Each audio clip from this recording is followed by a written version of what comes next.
اللہ اکبر۔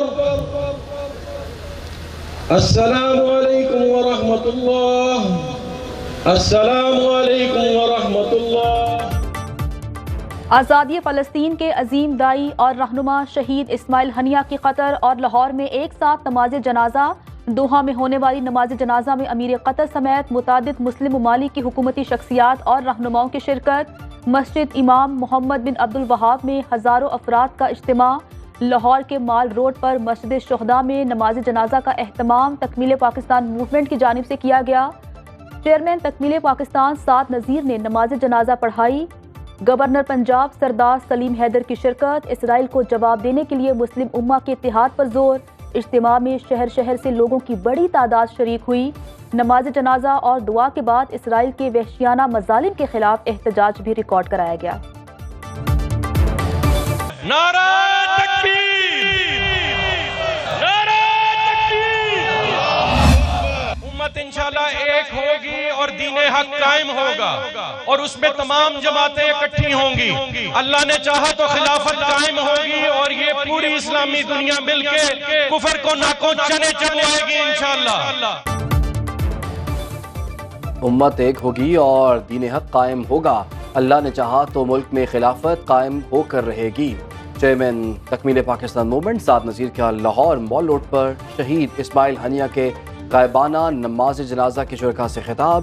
Governor Punjab سردار سلیم حیدر کا قطر حکومت سے اسماعیل ہنیہ کا جسد خاکی پاکستان کو دینے کی درخواست۔ کہا ہم شہید اسماعیل ہنیہ کا بیت المقدس کی طرز پر مقبرہ تعمیر کریں گے۔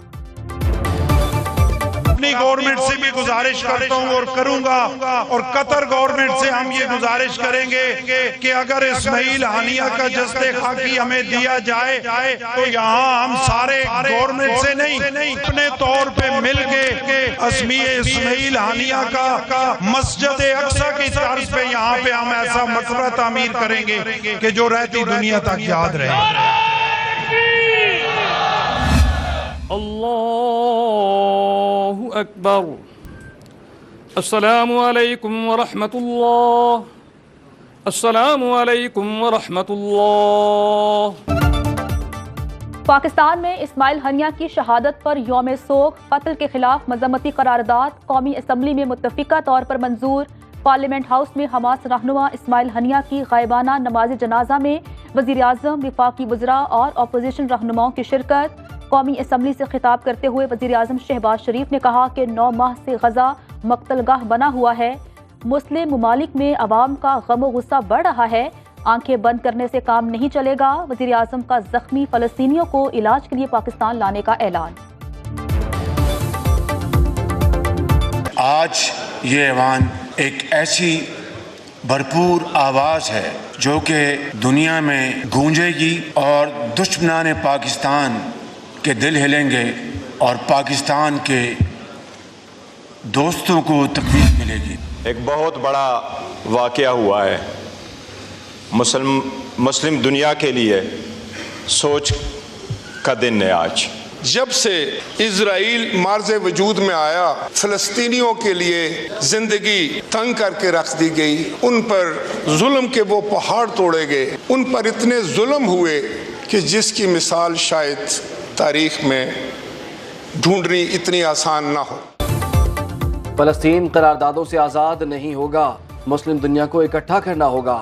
چیئرمین پی ٹی آئی بیرسٹر گوہر کا قومی اسمبلی میں اظہار خیال۔ کہا جب آپ اپنوں کو نہیں جوڑ سکتے تو اسرائیل کے خلاف بلاک کیسے بنائیں گے؟